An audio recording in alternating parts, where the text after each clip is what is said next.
কারা করেছে, কেন করেছে, এর সুষ্ঠু তদন্ত চাই এবং আমি এর শেষ পর্যন্ত দেখতে চাই যে তারা কেন করেছে, কি জন্যই করেছে। আমি বিচার চাই, আমি দেখতে চাই। তারা যেন আমার সামনে তাদেরকে ক্রসে দিয়ে ফাঁসি দিয়ে মারা হয়েছে, আমি যেন দেখতে চাই।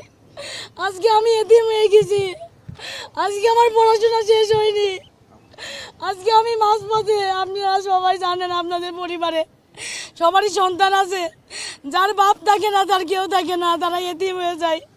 যতই কাছের আত্মীয় আপন মানুষ যেই থাকুক, বাবা এই বাবার মতন কেউ হয় না।